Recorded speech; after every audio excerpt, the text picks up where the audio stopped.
Good afternoon. आज पुनः एक बार फिर से ऑनलाइन आने के पीछे का मुख्य कारण आप सभी लोग पीछे स्लाइड में देख सकते हैं। पटना हाई कोर्ट स्टेनोग्राफर का रिजल्ट आउट हो गया है। जाहिर सी बात है, जिनका भी इस एग्जामिनेशन में रिजल्ट आया है, सबसे पहले उन सभी छात्राओं को हार्दिक बधाई। अब नौकरी और विद्यार्थी के बीच का सिर्फ एक बाधा जो है वह रह गया है, और वह है आपका इंटरव्यू। आप सभी लोग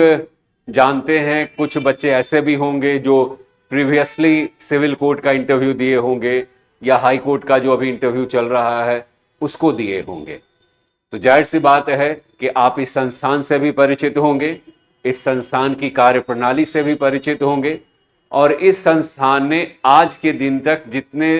छात्रों को लगातार इंटरव्यू कराया है और उसके बाद जो सिविल कोर्ट का रिजल्ट आया या इसके बाद जो रेगुलर मजदूर का जो रिजल्ट आएगा वह बताएगा कि इंटरव्यू एक कला है, और इस कला को किस तरीके से इंटरव्यू बोर्ड के सामने प्रस्तुत करना है, उसकी जानकारी, उसकी तकनीक, उसकी सिखाने की विद्या इस संस्थान के अंदर उपलब्ध कराया जाता है। मुझे ये नहीं कहना है कि आप इंटरव्यू की तैयारी यहीं से आकर के कीजिए। समझाना यह जरूरी है कि पटना हाई कोर्ट एकमात्र ऐसा संस्थान है जो इंटरव्यू में मिनिमम मार्क्स को मेंटेन करता है। कहने का मतलब है कि आपके रिटेन में कितने भी अच्छे अंक आए हों, अगर पटना हाई कोर्ट के द्वारा निर्धारित प्रक्रिया के अनुसार यदि उसके द्वारा निर्धारित न्यूनतम अंक अगर नहीं आते हैं तो आप उत्तीर्ण नहीं होंगे। और आप सभी लोग इस बात को अच्छे ढंग से समझें थोड़ा, कि हमारे यहां जो ये रिजल्ट आया है, इस रिजल्ट में इस बात का मेंशन किया हुआ है, इस बात का मेंशन किया हुआ है कि आप जो एग्जाम देंगे उसके बाद जो ये रिटेन का जो इंटरव्यू का जो प्रक्रिया है उसमें एक टर्म्स लिखा हुआ है मिनिमम क्वालिफाइंग मार्क्स, यानी कि 3 नंबर, यानी कि 10 मार्क्स का जो आपका इंटरव्यू होगा उसमें आपको कम से कम 3 अंक लाने अत्यंत आवश्यक हैं। अब 3 अंक सुनने में तो बहुत साधारण सा शब्द लगता है कि 3 ही तो अंक है, लेकिन ये 3 अंक एक विद्यार्थी के लिए आसान होता है, लेकिन जब पटना हाई कोर्ट इंटरव्यू लेगा तो वह यह देखेगा कि वह विद्यार्थी कर्मचारी के रूप में, एक कैंडिडेट जो एक स्टाफ के रूप में किस प्रकार का है, यानी कि एक स्टाफ के रूप में जो मूलभूत गुण इस कैंडिडेट के अंदर चाहिए वह उपलब्ध है या नहीं है, इसकी जांच और बारीकी से जांच पटना हाई कोर्ट के द्वारा किया जाएगा। आप सभी लोग जानते हैं कि स्टेनोग्राफर एक महत्वपूर्ण पद है जो जज के साथ संबद्ध होता है, जुड़ा होता है, कार्यालय का बहुत ही महत्वपूर्ण स्टाफ होता है। तो जाहिर सी बात है कि उसमें सभी प्रकार के गुणों को परखने की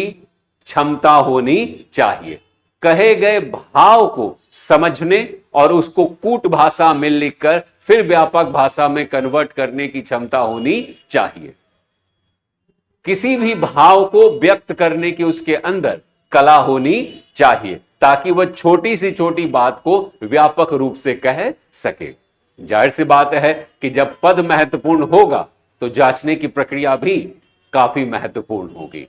और जब जांचने की प्रक्रिया महत्वपूर्ण होगी तो इंटरव्यू का दायरा भी काफी बड़ा होगा, व्यापक होगा, विस्तृत होगा, और आप तभी उसमें क्वालिफाई होंगे जब एक कैंडिडेट के स्थान पर आप एक एम्प्लॉय के रूप में सोच पाते हैं। तो सोचना आप ही को है कि आपको इंटरव्यू साधारण ढंग से देना है या प्रशिक्षण प्राप्त करके उसे सबसे बेहतर ढंग से देना है, ताकि आपका सिलेक्शन पटना हाई कोर्ट जैसे प्रतिष्ठित एवं गौरव संस्थान में आपका हो सके। तो यहां क्या हम सिखाएंगे, आप तो सभी कुछ जानते हैं, ऐसी बात नहीं है। हम लोग लगातार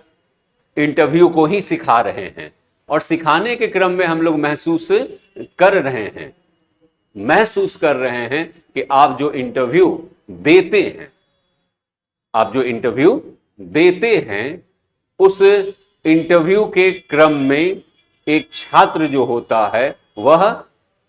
कैंडिडेट के रूप में कैसे अपने आप को प्रस्तुत करे, यानी कि उसके आचरण, व्यवहार, उसके बातचीत की शैली, उसके लिखने की कला, उसका भाव, ये सभी कुछ होना जरूरी है। केवल इतना ही तक सीमित नहीं है, केवल इतना तक ही वह सीमित नहीं है, बल्कि इसके साथ साथ यह भी महत्वपूर्ण है कि वह पटना हाई कोर्ट जैसे संस्थान के बारे में जाने, पटना हाई कोर्ट के इतिहास के बारे में जाने, पटना हाई कोर्ट को बेहतर ढंग से जानता हो, उसकी कार्य प्रणाली से परिचित हो, और इन सब के साथ साथ वह कुछ महत्वपूर्ण स्थानीय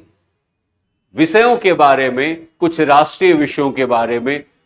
उसकी जानकारी हो। और इन सभी चीजों को प्रशिक्षित करने के लिए संस्थान आपको आमंत्रित करता है।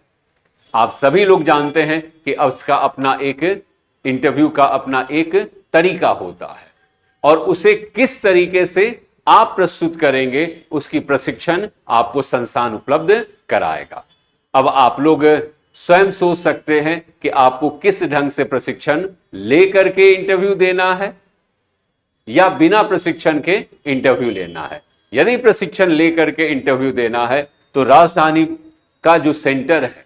यह शनिवार से दिन में 1 बजे अपना एक नया बैच लॉन्च कर रहा है। आप उस बैच के साथ जुड़ सकते हैं। शेष जो जानकारी होगी वो आपको कार्यालय के माध्यम से उपलब्ध करा दिया जाएगा। धन्यवाद।